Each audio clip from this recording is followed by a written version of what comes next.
Agora é hora de falar sobre saúde. Você já ouviu falar sobre Alzheimer, eu tenho certeza. Uma doença sem cura e que afeta mais de 1 milhão de brasileiros. Normalmente ela é associada ao envelhecimento. É uma das principais causas de demência aqui no Brasil. E por isso acaba sendo um desafio muito grande. Não só para os pacientes, como também para a família e todo mundo que está ao redor. Porque é preciso aprender, as melhores maneiras de conviver com a doença, de dar esse suporte ao paciente, tá bom? Então, a gente precisa ficar muito atento. E para falar um pouco mais sobre essa doença, a gente vai agora até o Hospital do Idoso do Recife, onde está o repórter Ciro Guimarães, ao vivo com a gente. Boa tarde, Ciro. Vem.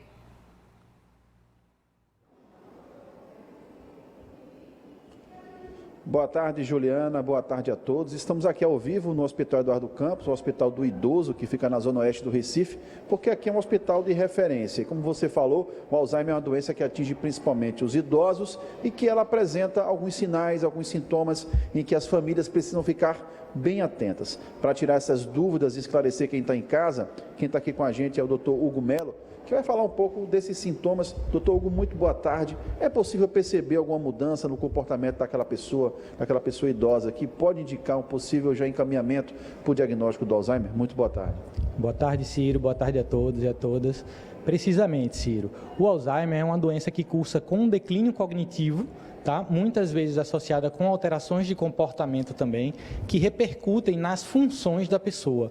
Então, é uma pessoa que não consegue, em geral, a depender dos domínios, desempenhar algumas funções mais elaboradas e depois isso pode ir evoluindo para funções mais básicas e ter esse comprometimento também relacionado a alterações de comportamento. Que sintomas são esses que a gente precisa ficar atento? Precisamos ficar atento a alterações de memória recente, lapsos e alterações em que a pessoa não consiga mais desempenhar atividades que antes eram usuais de sua rotina.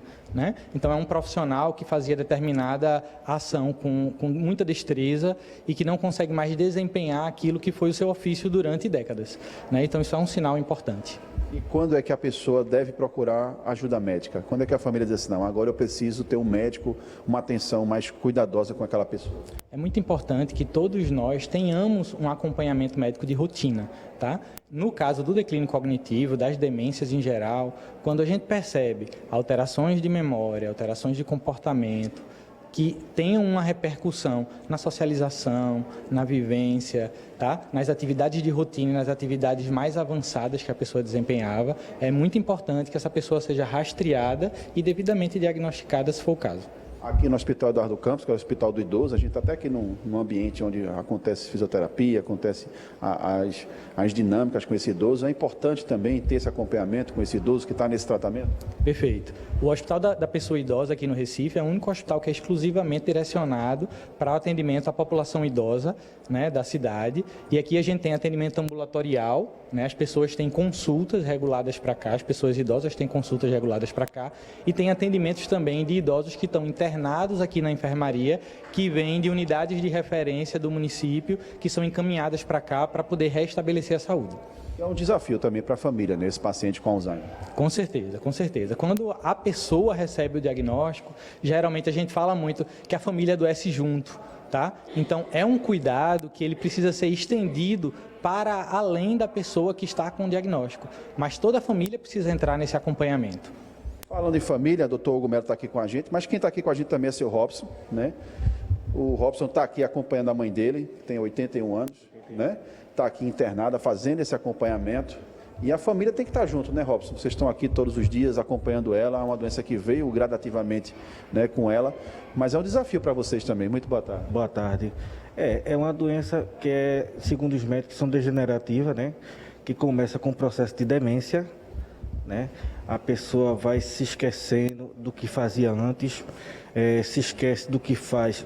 Vamos supor, faz uma atividade agora, daqui a poucos minutos não se lembra mais do que fez, E é uma doença que vai se agravando com o decorrer dos tempos, onde afeta a família, afeta quem cuida também, E segundo os médicos também falou, no caso da minha mãe, ela já é diagnosticada há 9 anos, o tratamento, a medicação é para retardar o agravamento da doença, não para se ter a cura. Então, assim, todos que alguém da família começa a sentir com sintoma de esquecimento, né? Fez uma atividade agora, há poucos minutos se esquece, não se lembra dos dias da semana, é bom já procurar uma unidade de saúde. E vocês estão na luta junto com ela? Com certeza, sempre, sempre. É isso, o Robson está aqui nessa luta com a mãe dele, como muitas famílias também estão. Doutor Hugo Melo está aqui para tirar essas dúvidas e acontece muito com o idoso e até com a gente, de esquecer o nome de uma pessoa, esquecer alguma coisa. Mas tem uma diferença, né, desse esquecimento trivial, que é do ser humano, e o esquecimento que é do Alzheimer.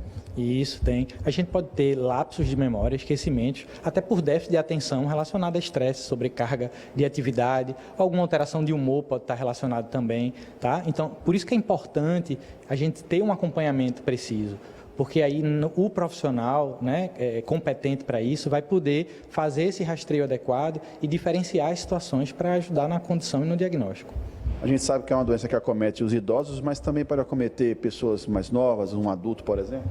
Pode acometer. Tem alguns casos, né? A gente tem o Alzheimer, né? Ele é a demência mais conhecida, em torno de 60% a 70% dos casos de demência no mundo são de demência por Alzheimer, mas tem outros subtipos de demências e algumas que podem cursar de forma mais precoce. A telespectadora Alessandra, que está acompanhando o Vem Pernambuco, ela colocou assim: tenho 44 anos, moro no bairro do Curado 4, mas já estou tendo alguns esquecimentos. Como a gente falou aqui, às vezes a gente se esquece. Ela tem que ter um cuidado, já pode ser um sintoma, deve procurar um especialista? Os principais fatores hoje em dia relacionados com o desenvolvimento de uma síndrome demencial são fatores que envolvem o cuidado da gente com a saúde, né, com o estilo de vida. Então, ter um sono de qualidade, ter boas relações sociais, se alimentar de forma mais saudável possível, né, praticar atividades físicas. Tá? Então, são atividades que a gente pode evitar tóxicos, né? Álcool, né? Cigarro, fumo. São ações, são atividades que, se bem seguidas, bem desempenhadas, elas podem atuar na prevenção ou no retardo do início de uma síndrome demencial. A telespectadora Vilma também mandou aqui uma dúvida. A mãe dela foi acometida pelo Alzheimer, mas ela teve aí 2 diagnósticos errados. Esses diagnósticos também que não são certos, eles prejudicam porque eles retardam esse tratamento. Podem prejudicar. A gente fala que geralmente o diagnóstico de uma demência é um diagnóstico evolutivo. Tá? Muitas vezes, a não ser que já esteja num estágio mais avançado, né, a gente não dá um diagnóstico numa primeira abordagem, porque precisa ser construída uma história, entendido, né, toda uma história de vida, né, e as alterações que estão cursando para poder chegar num diagnóstico desse. Robson, por exemplo, como é que vocês começaram a perceber ali que ela já estava com aqueles sinais do Alzheimer? Ela se esqueceu do dia da semana, né? Vamos supor, hoje é sexta. Quando a gente perguntava para ela, ela falava que era segunda, que era terça. Guardava as coisas dentro de casa, se perdia, né? Várias vezes, perdia algum objeto dentro de casa. Esquecia sempre boca de fogão aberta. A gente saía com ela para resolver alguma coisa, ou para comprar alguma coisa. Ela não conhecia o lugar, né? Às vezes também se esquecia até do nome de um familiar. Daí foi quando a gente começou a procurar um profissional da área para tentar ver o que é. Foi quando foi diagnosticado de início a demência, né, como o doutor falou, e já o início de um Alzheimer. E como aconteceu também com a mãe do Robson, muitos idosos acabam começando a esquecer, né? Esquece de como é que se come, como é que toma banho, de algumas atividades triviais, né, doutor?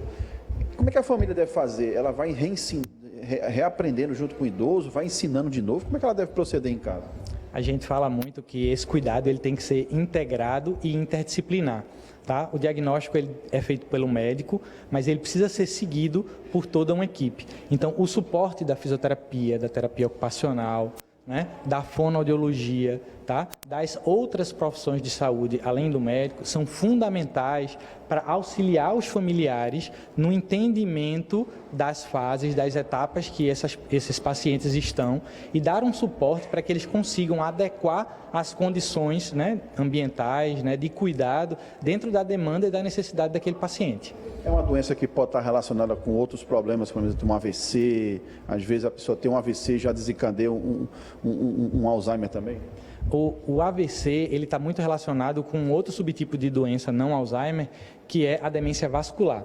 depois de um acidente vascular cerebral, a gente pode ter um comprometimento de algum domínio cognitivo relacionado ao território que foi acometido pelaquele sangramento ou pelaquela restrição de sangue.